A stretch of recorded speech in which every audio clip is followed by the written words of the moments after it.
O dia em que o Rio virou campo de guerra e o governo fingiu não ouvir o tiroteio. Senhoras e senhores, bem-vindos de volta ao Na Fé com Ironia, o único canal onde a gente tenta entender o Brasil sem precisar de calmante. Você que chegou agora, prepare o café. Ou o colete à prova de balas. Porque hoje o assunto é pesado. A maior operação policial da história do Rio de Janeiro, aquele evento em que o Estado resolveu bater de frente com o crime. E o governo federal resolveu ficar em casa assistindo novela. Mas, antes de tudo, aquele agradecimento de sempre. Obrigado a você que acompanha este canal, comenta, discorda e volta mesmo assim. Aqui a gente pensa, mas pensa com ironia. Porque só rindo mesmo para não chorar desse país onde o crime tem CNPJ, sindicato e até assessoria de imprensa. Tudo começou num amanhecer carioca. O sol mal tinha acordado e o complexo do Alemão já estava fervendo. Não de samba, mas de tiro. Helicópteros sobrevoavam o céu. Blindados subiam as ladeiras como se fossem tanques em Bagdá. E o som das metralhadoras lembrava mais um ensaio para a Terceira Guerra Mundial do que uma ação policial. A imprensa noticiou: Operação Contenção, a maior da história do Rio. 2.500 policiais mobilizados, 64 mortos, 81 presos, dezenas de fuzis apreendidos. E o povo? O povo se trancou em casa, rezando para não virar estatística. No meio do caos, alguém ligou a TV, e o presidente Lula, do Alto de Brasília, reafirmava seu juramento. Enquanto eu for presidente, não haverá GLO nas favelas. Traduzindo, se virem aí, gente, eu não quero o exército na bagunça. Ora, convenhamos, o mesmo governo que manda o exército para apagar incêndio em floresta, para pintar meio-fio e distribuir vacina, agora acha violento demais usar as forças armadas para enfrentar traficante com fuzil. É o famoso pacifismo de gabinete, aquele tipo de paz que só existe atrás da escolta e do tapete vermelho do Planalto. A ironia do Estado: quem manda, não vai. Quem vai, não manda. O governador Cláudio Castro, desesperado, dizia que precisava de apoio.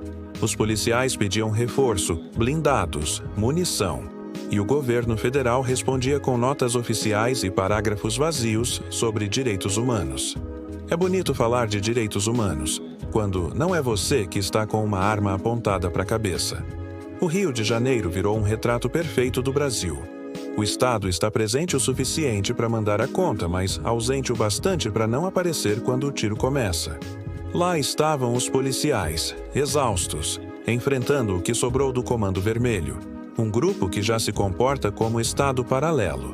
Eles têm tudo o que o governo sonha: arrecadação, território, leis próprias e até política externa.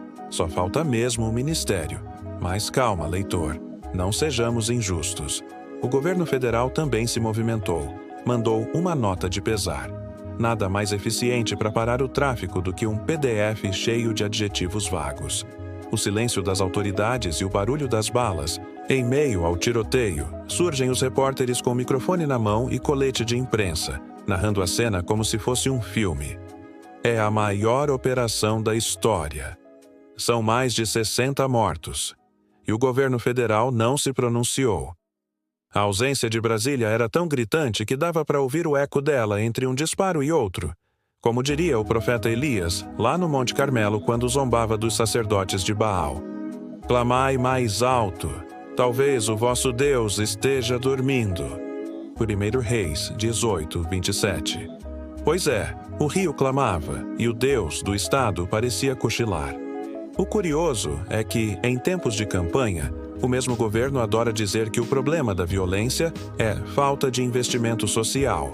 Ora, então por que o complexo do Alemão, que já recebeu bilhões em programas sociais, continua sendo território de guerra? Simples.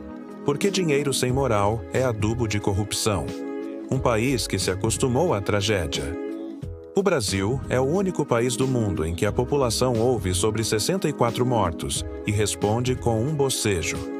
64 mortos. Isso é mais que um massacre, é um sintoma social. Mas a gente trata como se fosse previsão do tempo. Ah, hoje chove tiro na Penha. Nelson Rodrigues diria: O brasileiro é um narciso às avessas, que cospe na própria imagem. E eu acrescento, o carioca virou um personagem de tragédia grega, condenado a viver entre o tráfico e a omissão do Estado, rindo para não enlouquecer. O inferno não é o crime, é a indiferença. Dostoiévski escreveu que a tolerância passiva diante do mal é a sua mais perigosa forma de cumplicidade. Pois é, meu caro.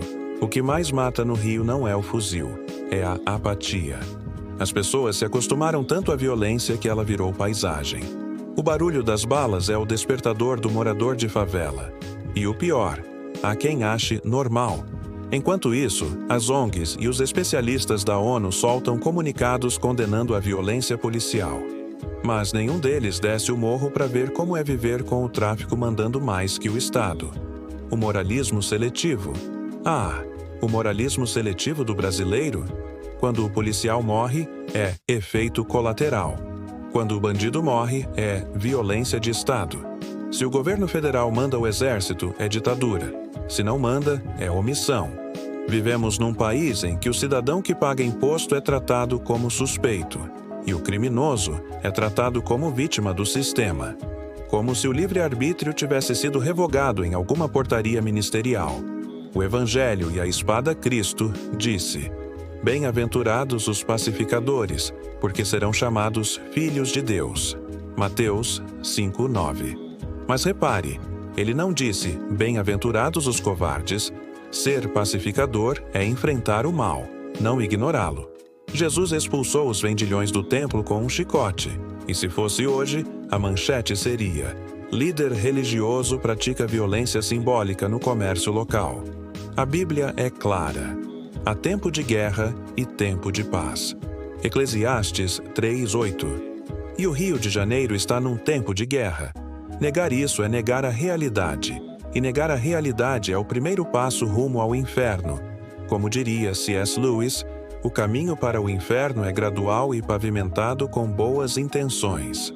O fetiche da neutralidade Roger Scruton, aquele filósofo inglês que a esquerda prefere não citar, dizia que a civilização depende da coragem de dizer isso é certo e isso é errado.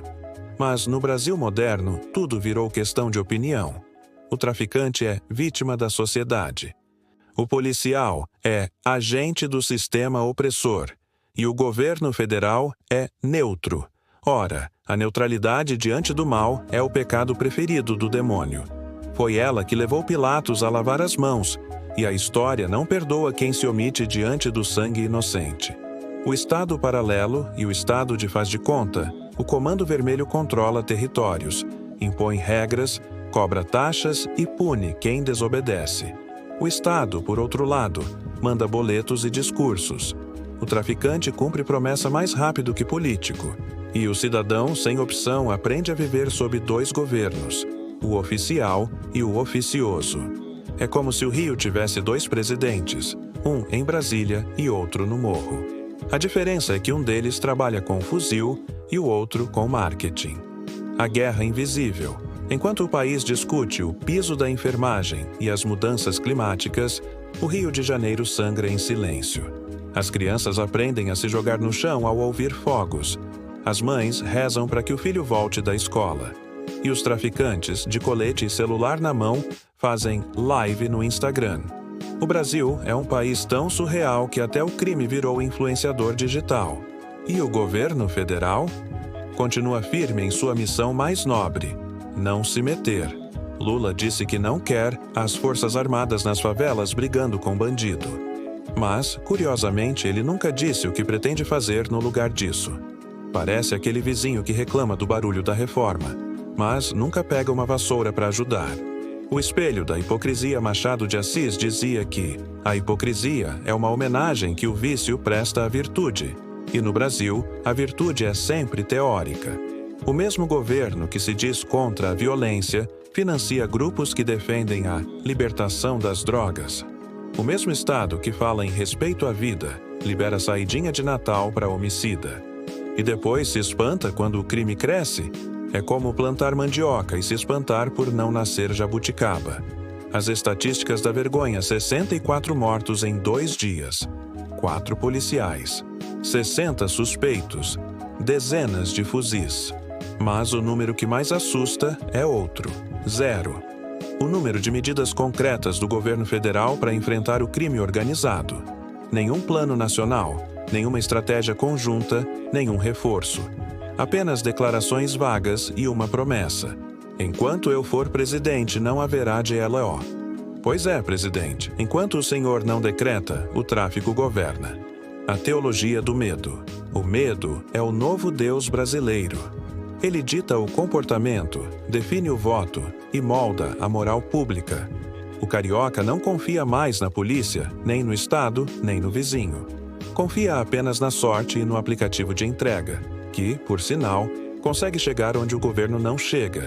Enquanto isso, pastores e padres tentam explicar a tragédia. Uns dizem que é castigo, outros dizem que é descuido. Mas talvez seja apenas consequência. Tudo o que o homem semear, isso também colherá. Gálatas 6:7. O Brasil semeou relativismo, colheu caos. Semeou impunidade, colheu medo. Semeou omissão, colheu sangue. Conclusão: moral da história. E no fim das contas, o que aprendemos com a maior operação da história do Rio? Aprendemos que o crime não é o problema, é o sintoma. O problema é o Estado ausente, o governo omisso e a sociedade anestesiada. O tráfico não começou no morro, começou nos gabinetes, quando o poder decidiu que a segurança pública dava menos voto do que a esmola estatal. Burke dizia que, para que o mal triunfe, basta que os bons não façam nada. E no Brasil, os bons se especializaram em não fazer nada. O país precisa decidir se quer continuar sendo refém do medo ou protagonista da mudança.